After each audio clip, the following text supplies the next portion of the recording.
Okay mga kababayan, Joyce Ulo po at welcome back po ulit dito sa ating YouTube channel.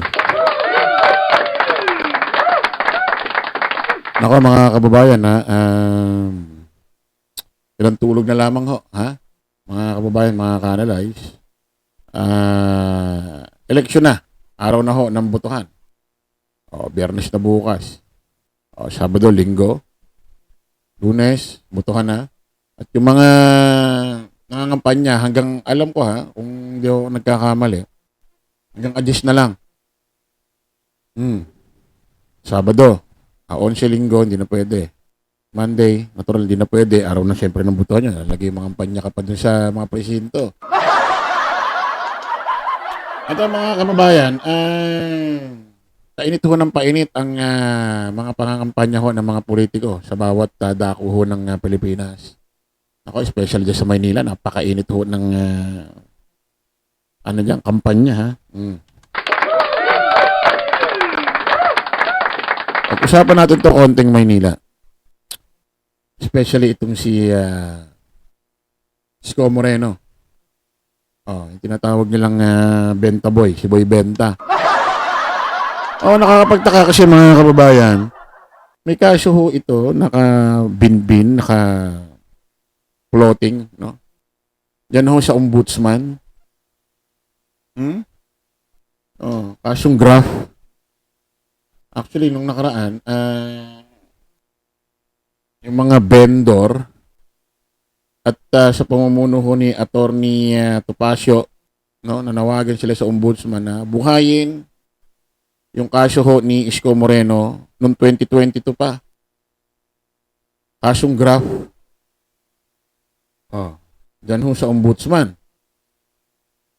Nakakapagtaka doon mga kababayan, 2022 pa ho na-file yun. Hanggang ngayon, wala pang nangyayari. Bakit?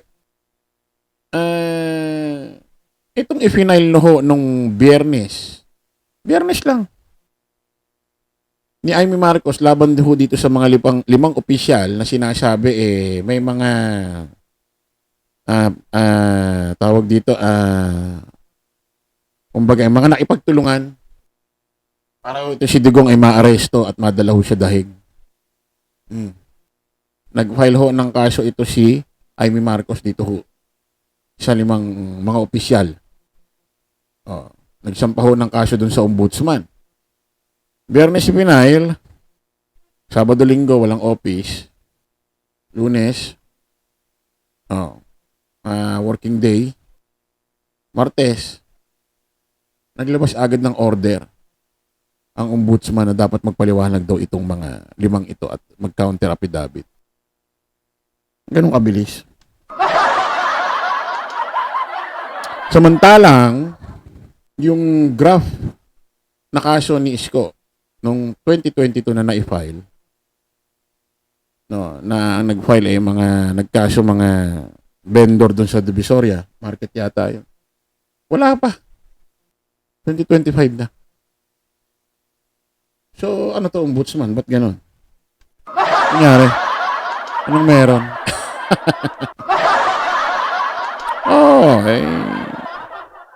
Naman na natin to.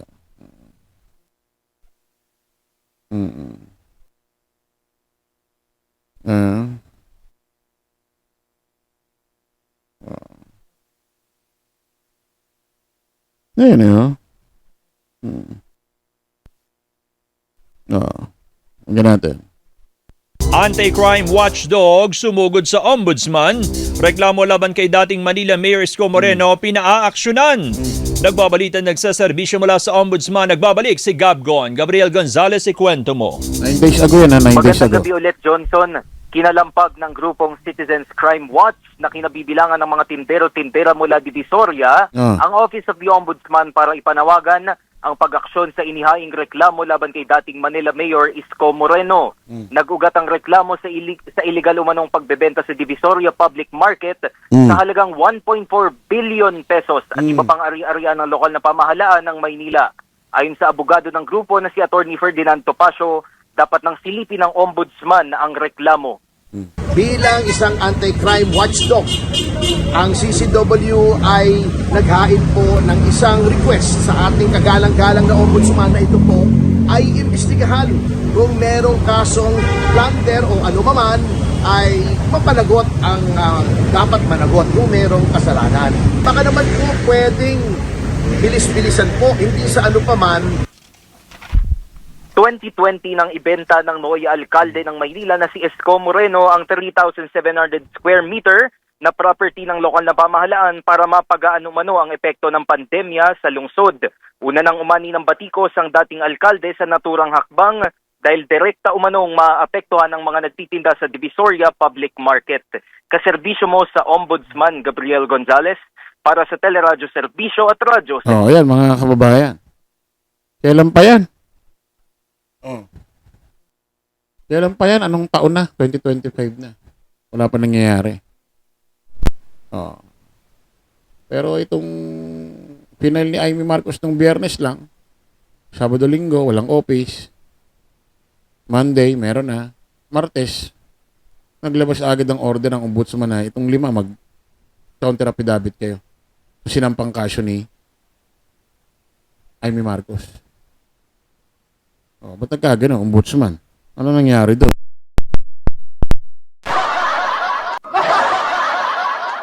Ba't nagkagano? Oh, ano sabi ni Lasik Boyeng Rimulya? Pakinggan natin.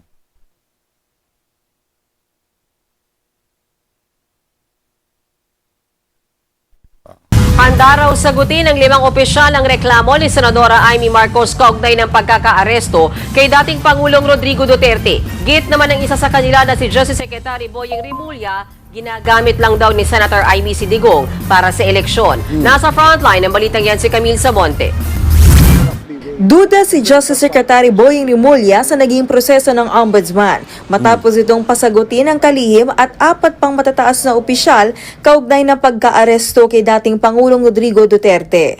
Pero hindi malinaw ang procedure kasi dati pero fact-finding yan. Yung ngayon, parang hindi na dumaan sa fact-finding. Basta dire-diretso kagad sa amin. Katuda-duda talaga yung Secretary Boyeng. Huwag na tayo mapunta dyan. Punta ka na lang dun sa kay Isko, 2022 pa, 2025 pa, 2025 na ngayon. Ay, hindi pa rin nare-review.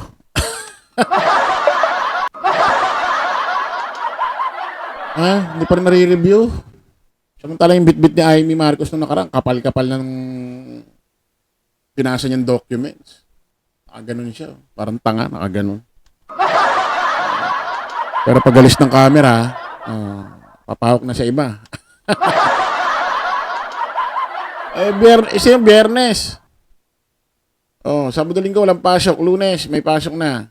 Oh, na-review agad ganun karami. Tapos Martes naglabas na ng order, desisyon ng korte na magpaliwanag kayo. Samantalang yung case ko na i-file 2022, 23, 24, 25. 3 taon na wala pa. Nangyari.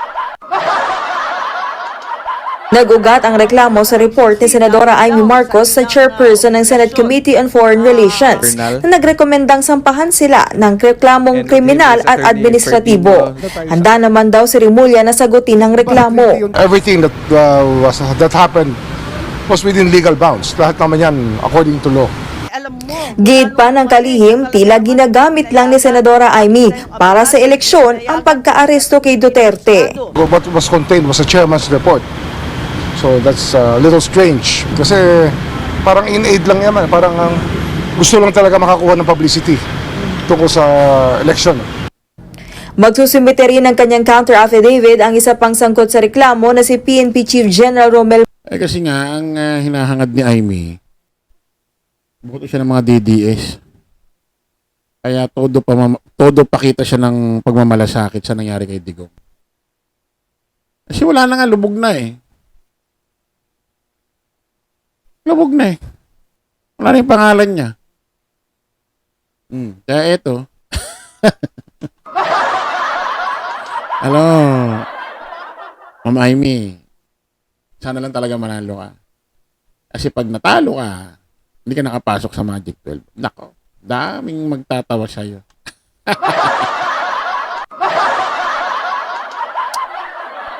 Romel Marbil. Nothing to hide.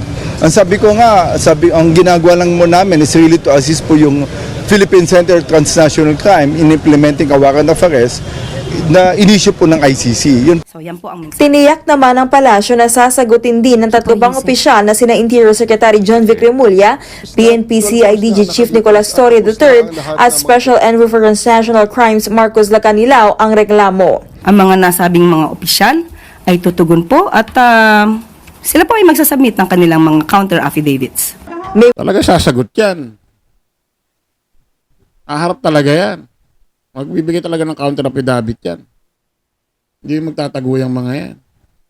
Hindi naman katulad ng grupo ni Digong, halos na tagtago. Ay, nako. Oy, mga taga Maynila, ha? Alam nyo na, ha? Magising na kayo sa katotohanan. May oras pa. Ay, ako naman, buo naman ang loob ko, mananalo si Mayor Hanny Lacuna, eh. Ha? Alam nyo na, ha? Okay, mga kababayan, kita-kita ulit tayo sa panibagong vlog. Bye-bye pa.